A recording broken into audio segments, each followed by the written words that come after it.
여러분에게는 이 지금과 같은 아름다운 이 계절에 기억나는 노래가 있으신가요? 우리 마을은 사계절이 다 아름다운데 그 중에서도 지금이 가장 아름다운 때가 아닐까 생각을 합니다. 내려오다 보니까 연산홍이 이제 거의 활짝 핀 것 같아요. 그냥 지나갈 수가 없어서 사진을 찍고 왔는데 이 마을 길들을 걸으며 저에게는 방금 불렀던 참 아름다워라 찬송가가 저희 마음속에 흥얼거리는 노래입니다. 이 찬송가는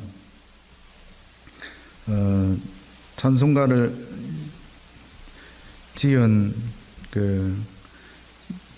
편곡을 하신 분의 이름은 셰퍼드라고 여기 나와 있고, 원래 이 가사를 지은 그 분은 셰퍼드라는 분의 이제 친구 목사님이었던 뱁콕이라고 하는 그 목사님이 지은 그 시에다가 곡을 붙인 거라고 합니다. 뱁콕 목사님은 이제 장로교 목사님인데 그 목회지가 어디였냐면 뉴욕의 높은 상부 쪽에 락포트라고 하는 지역이 있는데 거기서 이제 목회를 했다고 합니다.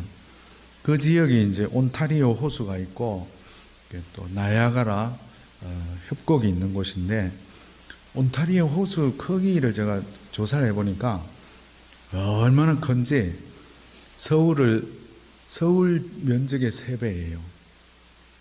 경기도 면적의 거의 2배 가까이 되고 어마어마한 거죠. 이제 대청호, 충주호는 뭐 잽이 안 되는 거예요. 그런 그 호수 근처에 이제 사셨는데, 저희도 이제 거기를 가봤잖아요.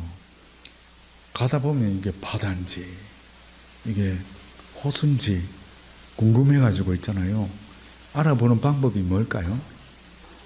찍어서 맛을 봐요. 실제로 찍어서 맛을 본 적이 있어요. 바다 같은데 저기 호수 같기도 하고 해가지고 찍어서 맛을 보니까 호수에서는 짠맛이 안 나요. 그곳에 그 길을 그분은 이제 산책을 참 많이 다니셨다고 합니다. 산책길을 가다 보면 이제 아내가 물었대요. 어디 가십니까? 하고 물으면은 저는 주님 만나러 갑니다. 그 온타리오 호수 나야가라 협곡 그 광경이 참 이게 장엄한 광경인데 그곳에서 이제 하나님을 만나는 그런 산책을 했다고 합니다. 그분이 그때 산책하며 적었던 시가 이제 바로 이 시인데 여기에 곡이 붙여져서 만들어진 노래가 참 아름다워라. 영어로 된 찬송가를 우리나라에서 이제 번역을 했는데 누가 번역했는지 확실치는 않대요. 1935년에 이제 전해지는 이야기, 황재경 목사님이라고 하는 분이 번역했다라고 추정을 한다고 합니다.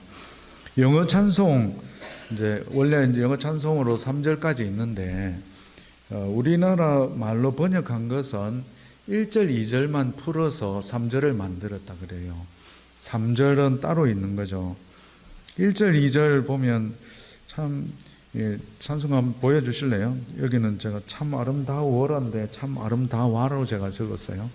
어떤 게 맞아요? 워라예요. 1절 찬송가 보이죠?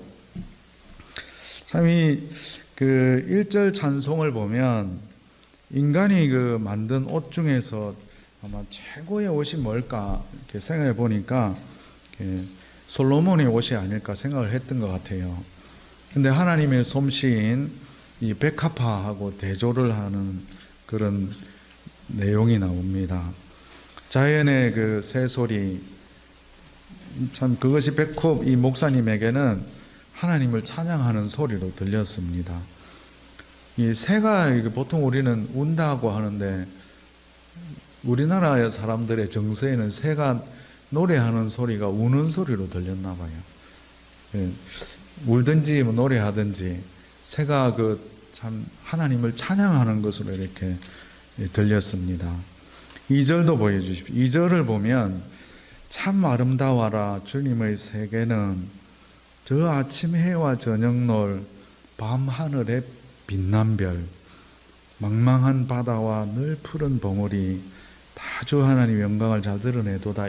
여기서는 하나님의 어떤 큰 이런 거대한 자연을 보면서 하나님의 솜씨에 대해서 경탄을 하는 내용이 나오고, 그 가운데서 하나님의 영광이 드러난 것을 또 보면서 찬양을 올려드리는 그런 가사이고요. 3절도 보시면, 3절은 또 이제 어떻게 나와 있냐면, 참 아름다워라 주님의 세계는 저 산에 부는 바람, 잔잔한 시냇물, 그 소리 가운데 주 음성이 들린다.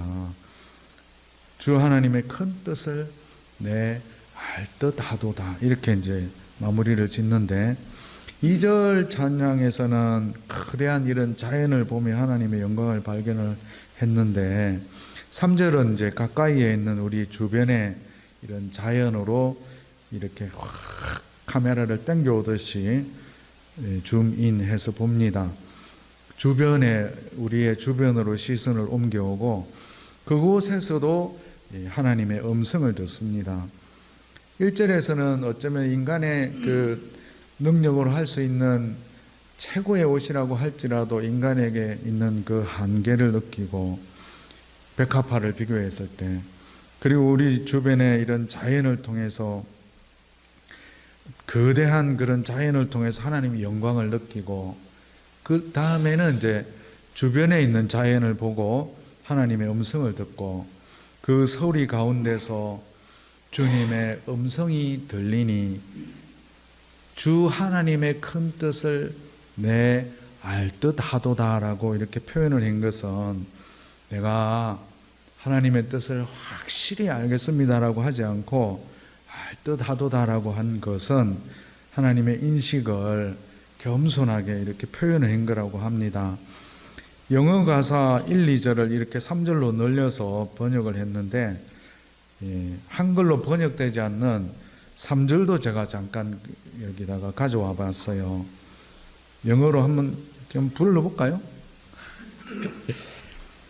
This is my Father's work. 같이 불러요.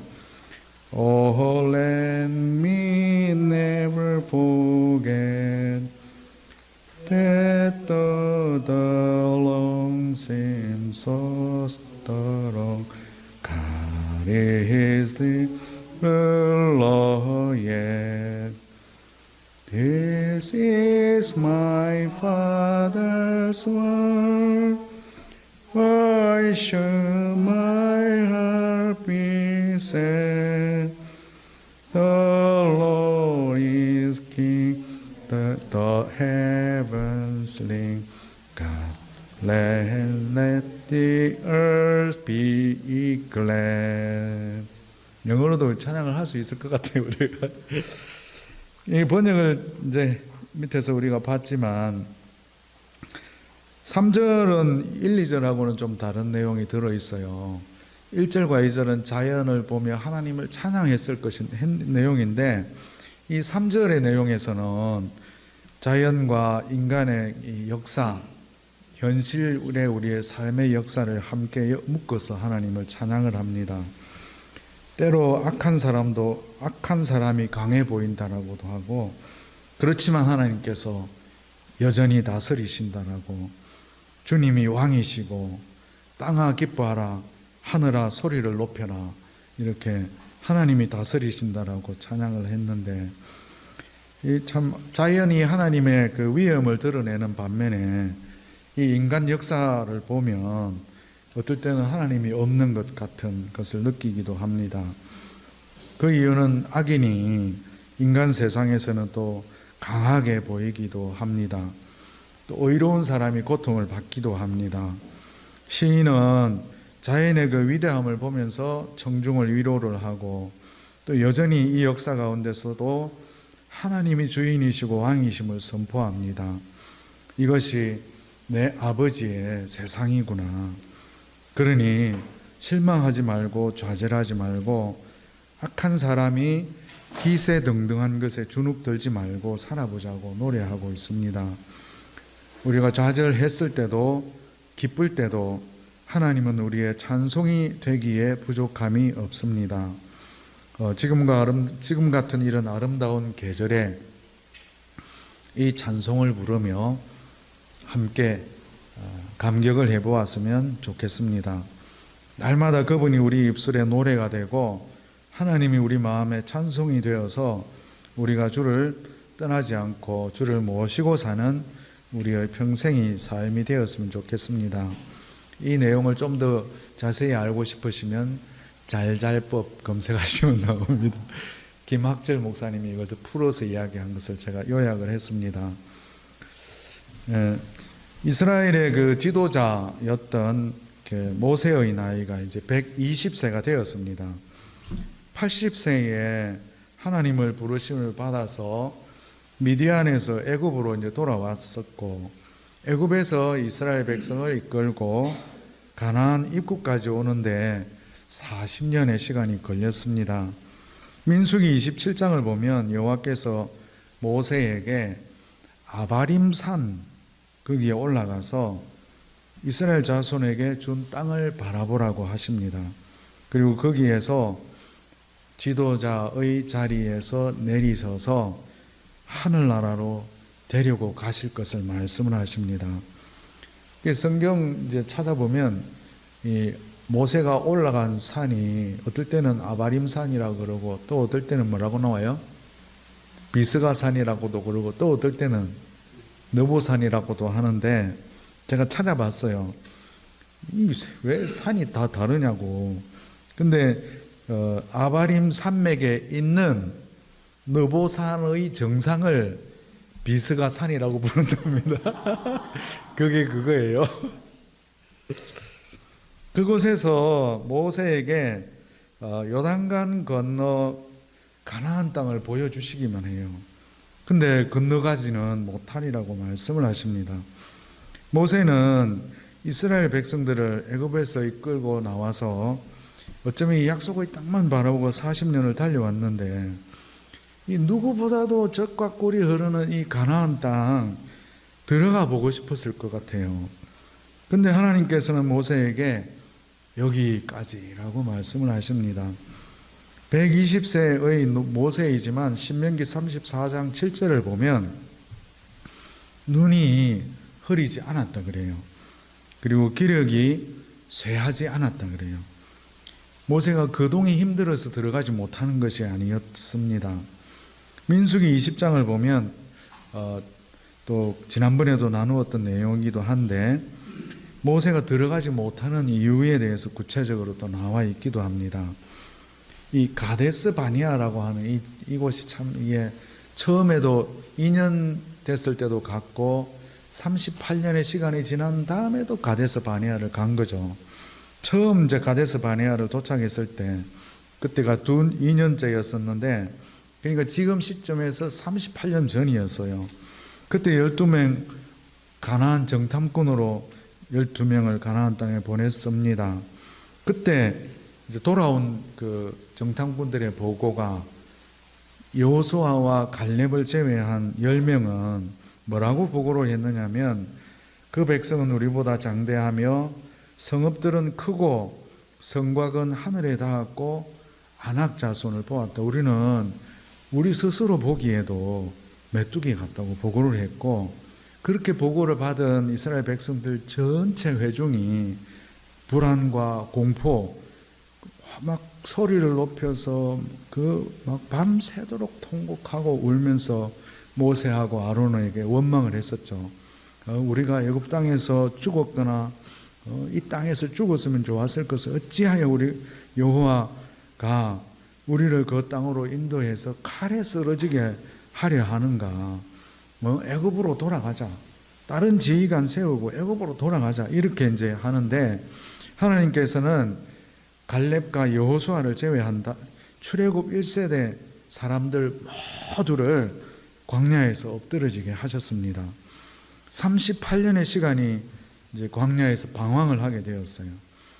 사로잡히겠다라고 말했던 유아들, 당시에 선악을 분별하지 못하던 자녀들, 그 땅으로 들어가게 됩니다.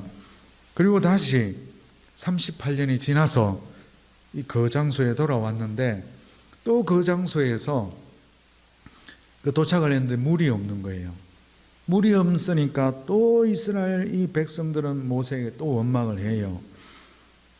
하나님께서 그때 이제 물이 없으니까 모세에게 명령을 해서 반석에게 명령을 해서 물을 나게 하라고 말씀만 하셨는데 모세는 우리가 너희를 위하여 물을 내랴 하면서 지팡이로 반석을 2번을 이렇게 내리칩니다. 여기서 모세는 성경에 기록되어 있는 내용인데 하나님의 말씀을 따르지 않았다고 합니다. 하나님은 이를 두고 모세가 하나님을 믿지 않았고 하나님의 거룩을 나타내지 않았다라고 하십니다. 모세가 또 그 이유 때문에 언약의 땅으로 이스라엘을 인도하여 들어가는 것을 허락하지 않으셨다라고 거기에 기록이 되어 있습니다. 그리고 이 장소를 머리바 물이라고 불렀습니다. 참 모세 입장에서는 하나님의 그때 참 모세가 받아들이는 것은 쉽지는 않았을 것 같아요. 약속의 땅이 눈앞에 있는데 그만두어야 되는 그런 상황. 참 우리 모든 참 사람들의 그 마음에는 내가 아니면 안 되지라는 그런 생각들이 있죠. 하지만 이 모세는 이 성경에 어디를 찾아봐도 하나님께 불평을 하거나 원망한 내용은 기록이 되어 있지 않습니다. 모세는 하나님이 안 된다라는 것에 대해서 겸허하게 받아들였습니다. 가라고 말씀하실 때 갔고 멈추라 말씀하실 때 멈출 줄 아는 사람이었습니다. 하나님의 거절을 그대로 수용을 했습니다. 자신의 생명까지도 하나님께 맡기고 하나님의 섭리를 겸허히 그대로 받아들였습니다. 모세는 자신이 없더라도 하나님의 역사는 계속 되어질 것을 믿었기 때문이었던 것 같아요. 이걸 잘 못해가지고 참 많은 교회와 선교단체들이 어려움을 참 많이 겪고 있는 지금의 현실인 것 같습니다. 요단 동편에는 이제 2지파 반 땅을 차지했고 이제 요단강 건너서 이제 가나안 땅을 이제 목전에 앞에 둔 그런 상황인데 그때 이제 하나님께서 죽음을 앞둔 모세에게 마지막 그 임무를 지시하는 내용이 신명기 오늘 본문 말씀이 나옵니다. 31장 19절에서 22절까지를 먼저 한번 읽어보겠습니다. 시작. 그러므로 이제 너희는 이 노래를 써서 이스라엘 자손들에게 가르쳐 그들의 입으로 부르게 하여 이 노래로 나를 위하여 이스라엘 자손들에게 증거가 되게 하라. 내가 그들의 조상들에게 맹세한 바 젖과 꿀이 흐르는 땅으로 그들을 인도하여 드린 후에 그들이 먹어 배부르고 살찌면 돌이켜 다른 신들을 섬기며 나를 멸시하여 내 언약을 어기리니 그들이 수많은 재앙과 환난을 당할 때에 그들의 자손이 부르기를 잊지 아니한 이 노래가 그들 앞에 증인처럼 되리라. 나는 내가 맹세한 땅으로 그들을 인도하여 드리기 전 오늘 나는 그들이 생각하는 바를 아노라. 그러므로 모세가 그날 이 노래를 써서 이스라엘 자손들에게 가르쳤더라.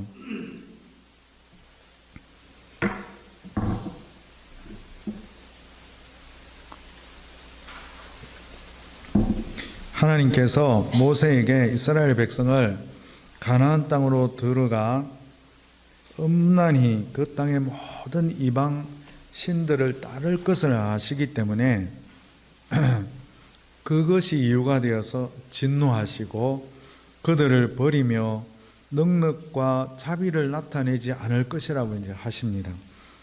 그들이 또 삼킴을 당하고 또 재앙과 환란이 임할 때 하나님이 우리 가운데 계시지 않은 까닭이 아니냐라고 할 것이기 때문에 참 그렇게 자기들이 어려움 겪는 이유는 하나님이 안 계셔서 그래라고 하실 것을 아시고 노래를 써서 가르치라고 노래를 부르게 하십니다.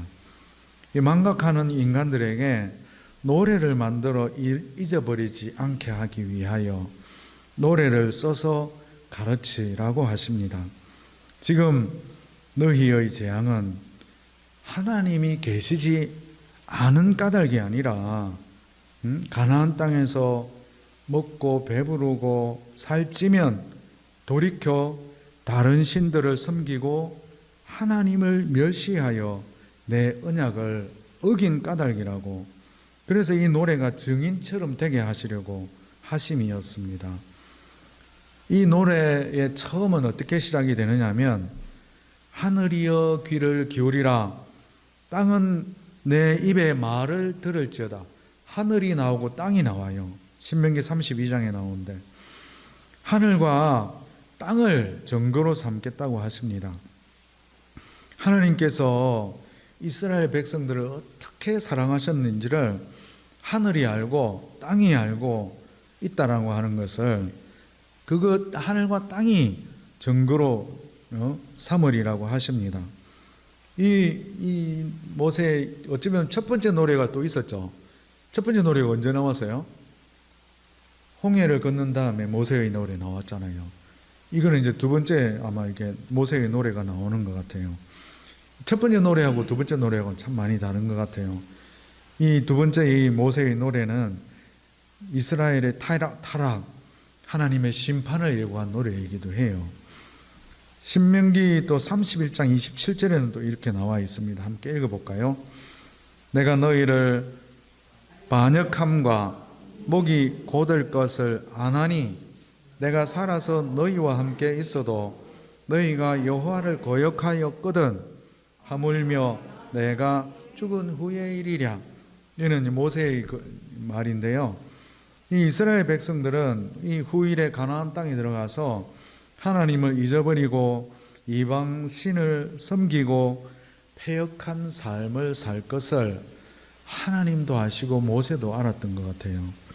모세가 살아있을 동안에도 거역했는데 모세가 죽은 이 후의 일이랴라고 이렇게 말을 하고 있죠. 오늘 우리가 읽었던 21절에서도 마지막 부분에 나는 그들의 생각하는 바를 아노라라고 하나님께서 말씀을 하셨거든요. 모세에게 지시하셔서 이방의 포로가 되고 먼 나라로 붙잡혀 갈지라도 그들의 고난과 시련 가운데서 눈물로 이 노래를 부르도록 하셨습니다. 노래를 부르다가 하나님의 역사와 은혜를 기억하고 하나님께 부르짖으면 언제든지 다시 그 백성들을 모으시고 회복하시기 위함이었습니다. 신명기 31장 23절입니다. 여호와께서 또 눈의 아들 여호수아에게 명령하여 이르시되 너는 이스라엘 자손들을 인도하여 내가 그들에게 맹세한 땅으로 들어가게 하리니 강하고 담대하라. 내가 너와 함께 하리라 하시니라. 민수기 27장을 보면 모세는 죽기 전에 한 사람을 이 회중 위에 세워서 그들을 인도하여 목자 없는 양과 같이 되지 않게 하시기를 기도합니다. 하나님께서 눈의 아들 여호수아를 데려다가 안수하라고 하십니다. 여호수아는 그 안에 영이 머무는 자라고 하셨습니다. 모세가 안수하기 전에 이미 성령 충만한 사람으로 준비되어 있었습니다. 출애굽기 33장 11절을 보겠습니다. 사람이 자기의 친구와 이야기함과 같이 여호와께서는 모세와 대면하여 말씀하시며 모세는 진으로 돌아오나 눈의 아들 젊은 수종자 여호수아는 회막을 떠나지 아니하니라. 모세는 진으로 돌아오나 여호수아는 회막을 떠나지 않았다고 나옵니다.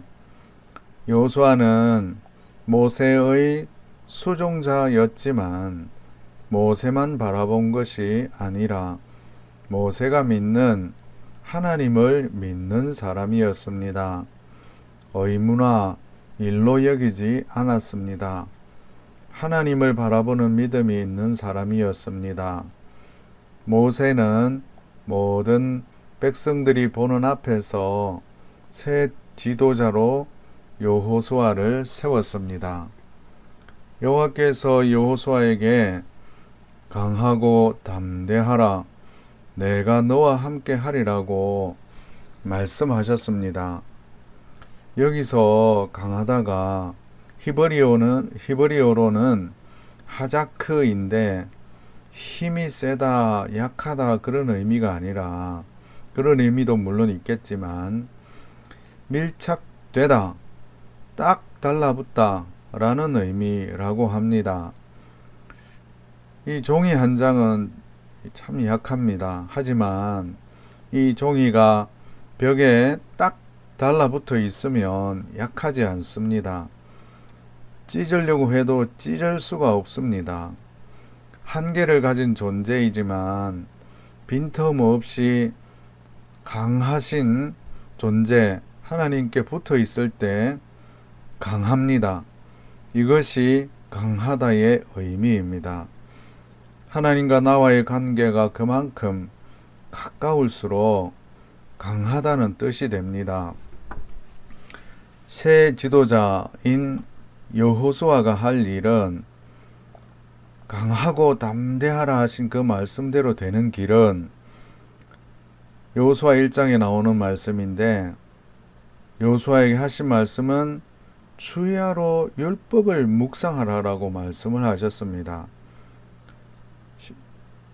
상식적으로 강하고 담대하게 되기 위해서는 힘을 기르고 군사를 기르고 눈에 보이는 것을 훈련하는 것이 강하게 되는 길이라고 생각하지만 주야로 율법 묵상하는 일이 여호수아의 할 일이었습니다. 요한복음 15장 4절 5절 말씀을 함께 읽어보겠습니다. 내 안에 거하라, 나도 너희 안에 거하리라.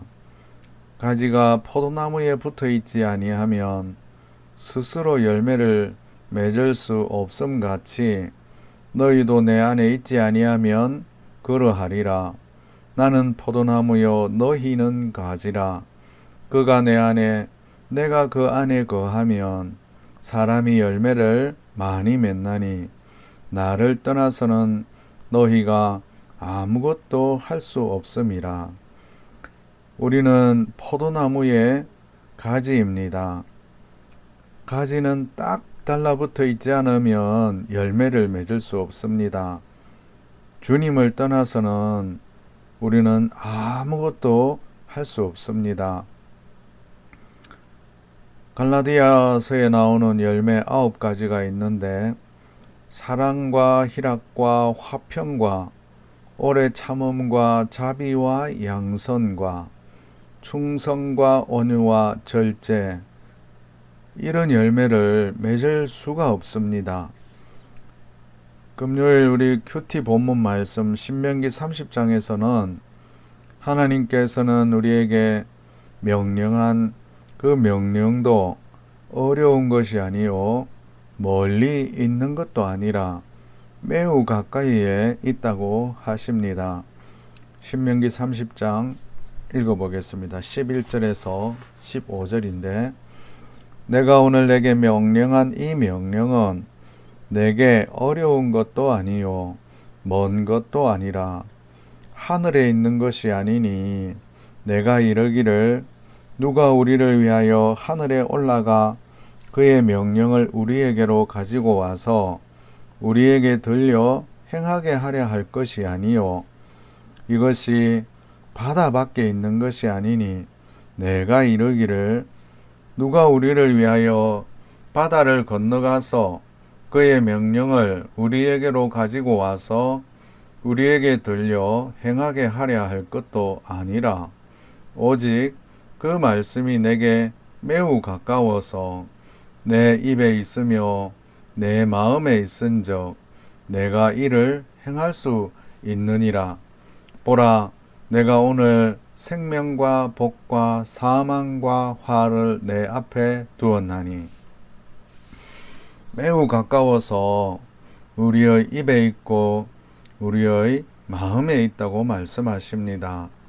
생명과 복 그리고 사망과 화가 가까이에 있다고 하십니다. 어느 쪽으로 가시렵니까? 아무도 두 주인을 섬기지 못합니다. 과거에는 참 하나님이냐 우상이냐라고 말을 하겠지만 오늘날로 풀어서 말한다면 하나님이냐 재물이냐 선택해야 합니다. 골로새서 3장 16절 그리스도의 말씀이 너희 속에 풍성히 거하여 모든 지혜로 피차 가르치며 권면하고 시와 찬송과 신령한 노래를 부르며 감사하는 마음으로 하나님을 찬양하고 우리의 입술에 시와 찬송과 신령한 노래를 부르며 감사하는 마음으로 하나님께 가까이 갈 수 있기를 기도합니다. 하나님과의 친밀함이 진정한 강함이요 담대함이 됩니다. 딱 달라붙어 있으면 우리에게 있는 고통과 고난 감사함으로 견딜 수 있습니다. 신명기에는 40년 전의 모세의 노래와 40년 후의 모세의 노래가 있는데 조금 차이가 있습니다. 처음 노래는 홍해를 막 건넌 후 높고 영화로우신 하나님, 말과 그 탄자를 바다에 던지신 하나님, 여호와는 나의 힘이요 노래시며 나의 구원이시라고 하나님을 찬송하며 높여드리는 노래입니다. 40년 후의 모세의 노래는 하나님은 반석이시니 그가 하신 일은 완전하고 그의 모든 길이 정의롭고 진실하고 거짓이 없으시고 공의로우시고 바르시다고 찬양한 후 이스라엘 백성은 악을 행하니 하나님의 자녀가 아니요 흠이 있고 삐뚤어진 세대라고 대비합니다. 옛날을 기억하고 역대의 연대를 생각하라고 합니다. 어떻게 하나님께서 우리를 이끌고 애굽에서 나오셨는지 돌아보라고 합니다. 광야에서 우리를 보호하시고 눈동자같이 지키셨음을 상기시킵니다. 우상 앞에 마음을 빼앗긴 그들에게 하나님은 질투하시고 진노하신 하나님이심을 교훈합니다. 내가 그인 줄 알라고 하십니다. 잘못된 길로 감에도 불구하고 하나님께서 그냥 두시는 분이 아니시라. 잘못된 길로 가고 있을 때 바른 길로 가게 하기 위해서 하나님께서 참 벌을 내리시는 주권을 가지신 분이 하나님이심을 알 수가 있는 것 같습니다. 마지막에 가서는 자기 백성을 속죄하실 것을 미리 알려주는 노래입니다. 속죄란 네이버의 사전을 찾아봐도 이렇게 나와 있습니다. 하나님의 독생자인 예수님께서 십자가에 못 박힘으로써 인류의 죄를 대신 씻어 구원한 일을 말합니다. 구원의 계획을 미리 오래전부터 성경에서 이렇게 알려주고 있습니다. 모세는 이스라엘 백성들과 여호수아에게 하나님은 너보다 먼저 건너가사 그 땅을 차지하게 하실 것이며 함께 하시는 분이라고 반복해서 말을 합니다. 120년을 살아온 모세의 인생 고백이기도 합니다. 그런 하나님을 경험했기에 그렇게 말할 수 있는 것 같습니다. 우리에게도 다음 세대인 자녀들이 있습니다. 물려줄 유산은 앞서 행하시는 하나님을 믿는 신앙입니다. 하나님을 신뢰하는 믿음의 유산입니다. 모세는 율법의 말씀을 기록하여 듣게 하고 지켜 행하게 하고 경외하기를 배우게 하라고 했습니다. 우리의 일상의 삶에서도 하나님을 향한 삶의 노래가 계속되기를 기도합니다. 우리의 자녀들에게도 믿음을 유산으로 물려줄 수 있는, 그리고 우리의 다음 세대가 부르게 될 그 노래가 우리의 삶을 통해서 만들어질 수 있기를 기도합니다. 하나님 아버지, 여호수아에게 강하고 담대하라 말씀하신 주님, 그 의미가 무엇인지 다시 마음에 새길 수 있게 하여 주셔서 감사합니다. 포도나무 가지가 포도나무에 붙어 있지 않으면 스스로 열매 맺을 수 없음 같이 우리가 주님을 떠나서는 아무것도 할 수 없음을 고백합니다. 주님의 말씀을 주야로 묵상하지 않고서는 강하고 담대할 수 없고, 우리 앞에 놓인 여러 가지 문제들 앞에서 낙심하고 좌절할 수밖에 없음을 고백합니다. 가나안으로 들어가는 여호수아 앞에 힘겨운 전쟁이 있듯이 우리 앞에도 날마다 영적인 전쟁이 있기에 주의 말씀 꼭 붙들고 승리의 삶을 살아 우리의 삶이 우리의 자녀들과 다음 세대가 부르게 될 노래가 되게 하여 주시옵소서. 예수님 이름으로 기도합니다.